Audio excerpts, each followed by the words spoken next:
Welcome back to Computer Vision Unlocked. It's great to have you guys here. As a reminder, what we do at Rendered.ai is we produce synthetic data to train perception systems. And one of the things we found is that the world of AI is moving so fast that it can be hard to keep track of all the tools and changes and what's going on with the technology. And we sit in kind of a special place where we see a lot of that and then get to integrate it in to different solutions. But rather than just tell you about tech, what we want to do here is actually introduce you to our engineers and give you a chance to hear about what it's like to be on the front lines of this revolution. So with that context, I want to introduce one of our most brilliant engineers, Carsten Winsnes. Carsten, you want to say hi? Hey guys, nice to be here. So Carsten, you and I have known each other for a while. It's been like 10, 15 years, huh? It's been a minute. It's been a while, yeah. It's been great. It's really exciting to be able to work with you, and excited to be able to chat with you today. Uh, so specifically today, we were going to talk about what's happening in the world of agentic systems. I mean, that's a very hot term right now and something that we're integrating into our synthetic data pipelines. Can you tell us a little bit about maybe how we have come, the journey that we've come through with Rendered AI? Yeah, definitely. I mean, I'd say, I've been really excited about the last 4 months. I think there's a ton of progress that's been like unlocking these things. But if we want to go back, I personally started with like AutoGen, and obviously we all started with ChatGPT, and we had the big launch and everything like that. And then Microsoft started with this AutoGen framework, and there were lots of other frameworks that were trying to get agents to kind of talk to each other and do these things. And then tool calling came out, and then, this kind of all evolved. And then now today we're kind of wrapping those into these packages or what will become, the applications of LLMs, which we call agents. And so, we can definitely go through the different frameworks we've tried and, Well, yeah, let's some, talk a little bit about that because yeah, definitely, like we started like, oh, let's just do some code editing, and that's really evolved for us over time, hasn't it? definitely, right? I mean, everyone, Cursor and Windsurf and these guys have really broken open and allow you to see the benefits right away. And then you kind of wonder, like, what if I had my tools to this, or our various SDKs and things like that. And so, what are the possibilities there? And so, yeah, I think in October, November, we really got serious about building kind of our own framework or kind of what agents look like at Rendered specifically. All of 4 months And ago, so that's, basically ancient days in the world of AI. yeah, I mean, almost 5 or 6 now, right? In March here, but yes, it's been a while, and we looked at a few frameworks, so LangGraph and the Swarm SDK that had just come out like a minute or two before we started, basically. Yeah. And just to kind of compare those two real quick, LangGraph is amazing. It gives you super low level control. And then the agents or the Swarm SDK at that point was kind of educational. Like the OpenAI put it out in the world and said, here's an example of what we think an agent framework might look like in the future. Um, and that was much simpler. It didn't have quite the control, actually almost no control. You just define agents and give them tools and instructions And, and and things which like that, direction did and we they go? run. Because at that time we had to choose like LangGraph versus OpenAI. Yeah, so actually we did both real quick. We had spent about 3 days on each to determine what was good for us, and at the end we picked the swarm pathway. I mean, LangGraph was great, but it got very complex very quickly. And what we ended up doing was just having a bunch of subgraphs that were calling each other. It just didn't feel like a cohesive experience, right? Where things are building over time. And then we looked at Swarm, and that was better. But we had to make some changes to Swarm because what was happening then is that all the agents were contributing to the same conversation. And if they know anything about LLMs, they don't like that when it gets too big. Yeah, They memory get this management became a real challenge for us, didn't it? I mean, it still is today, and I think in the world of AI, that's and agents specifically, it's one of the greater challenges that people are really working hard on. But And that's what something we had to happens solve. when the like memory is we're storing this conversation over time. We want the agent to be aware of what's happened, but eventually it gets too big. And what happens when we don't really run out of memory? But maybe you can describe the behavior that we see when we start to run into memory challenges.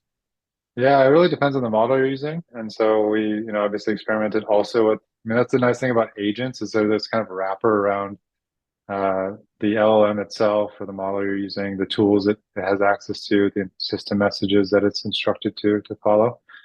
But so depending on the LLM, you have about 128K tokens to a million, which is about 4 characters per token. So we can do the math there, but you run out of space, which means it crashes and says like, sorry, I cannot perform this action. Or more likely, it gets distracted. So it finds an answer somewhere else in the text that it's reading, and provides you that instead of the one you're looking for.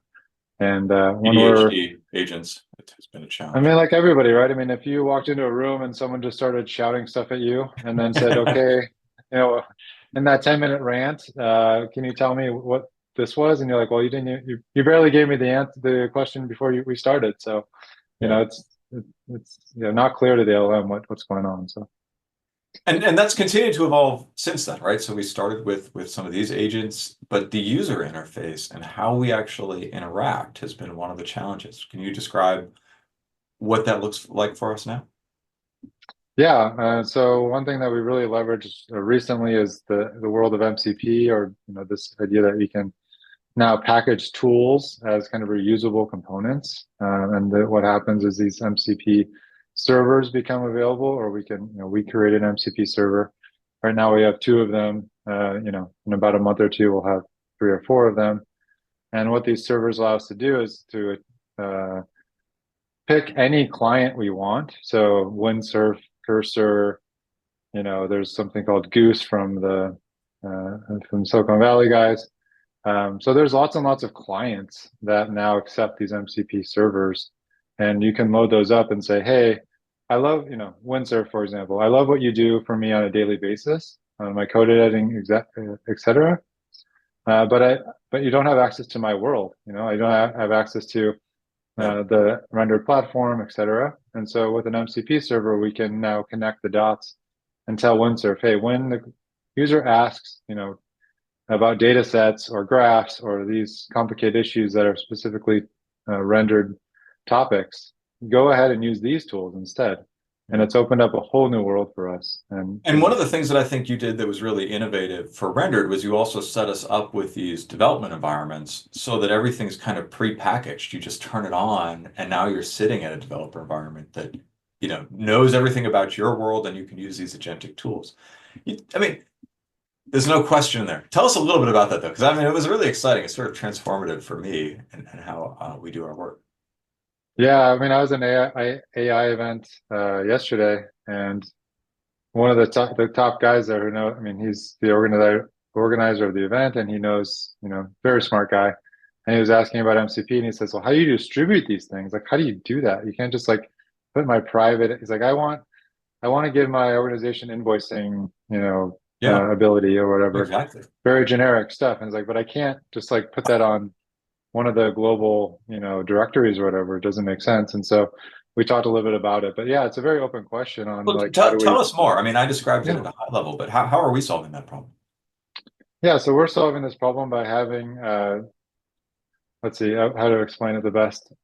So we have the ability to start up development environments, which are individual servers that are owned and operated by the engineers that are working on the project that they're working on. So if they're developing for a render channel or have any other project that they want to work on, And they these can servers are use. sitting in the cloud, so we turn them on within our private cloud environment. That is correct. And so they're when use the SDK to turn them on and off and start and stop them. And yeah, so any engineer can request one. They can request any instance size. So if I need a GPU or CPU, or I need something, yeah, specific, I can determine what I need. And then we have a bunch of scripts that boot up that environment to be really customized to what they need, including when it takes about 2 to 3 minutes to boot up, but the environment's fully ready to go with all the MCP servers running. You can even SSH using Windsurf or VS Code and these type of things.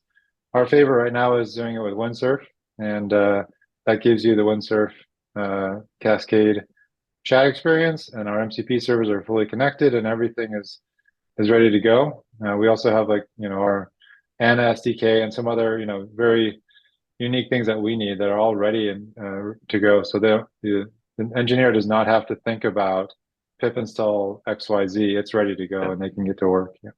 So I mean, this is really notable because it's this combination of tools has really made a huge difference for us, and it's Windsurf plus cloud automation and dev containers, allowing us to really rapidly uh, create environments where we can both write code but interact with our platform increasingly in an automated way using agents.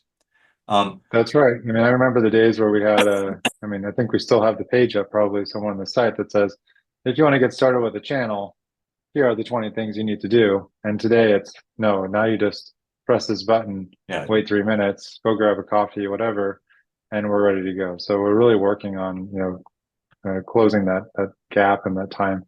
So now that we can spin up these development environments and just immediately start to use agents to both interact with our platform, create content, write code, it's really accelerated our ability to deliver to our customers. I mean, at this point, it usually only takes us a week or two to go from zero to a successful demonstration of synthetic data, which is a huge improvement. And what we're excited about doing next, of course, is um, getting the ability to have other agents come and just ping the platform directly and completely automate the process of synthetic data generation. And Carsten, I think like the original name of the company, Do Androids Dream of Electric Sheep? So this is on our path to that full-scale automation. All right. Very exciting. Thanks again for hanging out with us today. Thanks for having me.